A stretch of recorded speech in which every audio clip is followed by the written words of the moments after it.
Let's see who else joins our 68-team tournament field. Back to the brackets from the NCAA and its corporate champion AT&T 5G. We're now in the West region, lower right quadrant, where the Kansas Jayhawks are the third overall #1 seed. The Jayhawks get the best of news today. Coach Bill Self, discharged from a hospital, says he's looking forward to rejoining the team this week.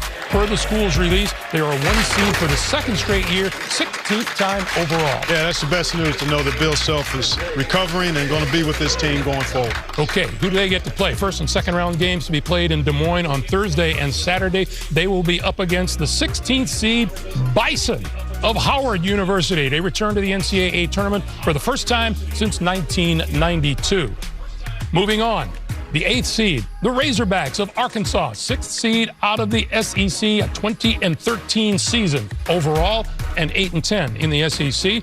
They'll take on the 9th seed Fighting Illini of Illinois, making it to their third straight NCAA tournament. Another great 8-9 game. Man, we've got some great 8-9 games.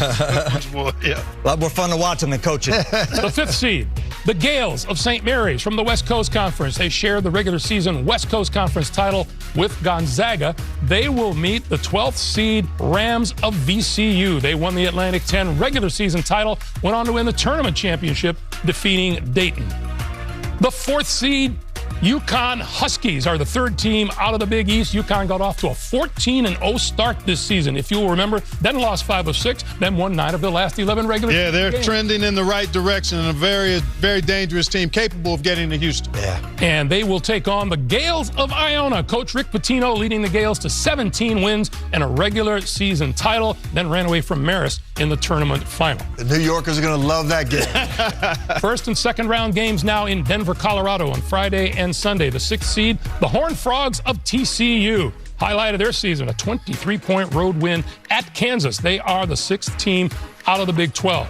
They'll play the winner of the first 4 game in Dayton Wednesday. It'll be the Arizona State Sun Devils out of the Pac-12 taking on the Wolfpack of Nevada. A couple of weeks ago, right here on CBS, we saw Desmond Cambridge of Arizona State sink a half-court shot to win at Arizona, put them in the tournament. He will never pay for another meal in Tempe again. The number 3 seed in the West region, the Bulldogs of Gonzaga. Coach Mark Few makes it 23 straight NCAA tournament appearances. The Bulldogs, 28-5 overall.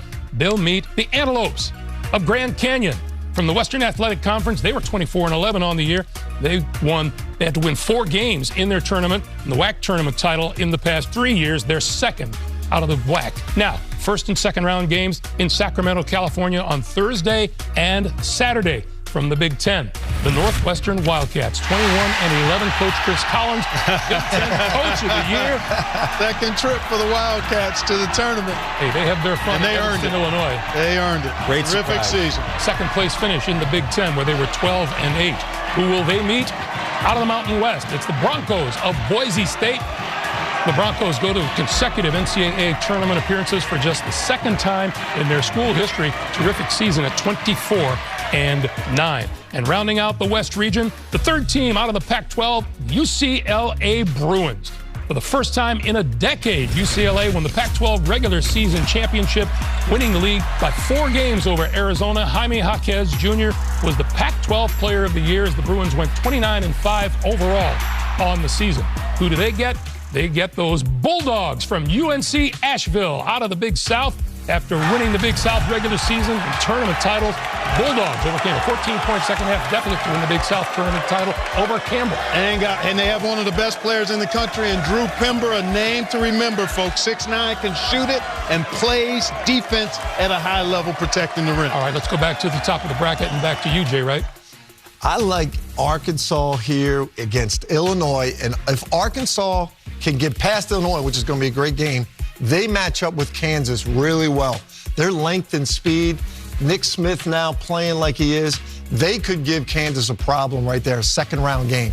We saw VCU today win an A-10 championship. They're not playing around, and I think that they're going to beat St. Mary's in that 5-12 game. And what did we do to deserve UConn versus Iona? The rumored Big East career for Rick Pitino might be getting a bit of an early start there. I know UConn wanted to go to the Garden, and I'm looking forward potentially to a rematch of that epic Final Four game between Gonzaga and UCLA. And I have to say, with the injury issues for UCLA, I think Gonzaga wins that game, goes to the Elite Eight. Yeah, I'm thinking the same thing, Seth, but keep an eye on those Texas Froghorns. They are a terrific team. Mike Miles is outstanding in the backcourt. Remember, they blew Kansas out in Lawrence earlier in the season. This is a very scary team, seeded number 6.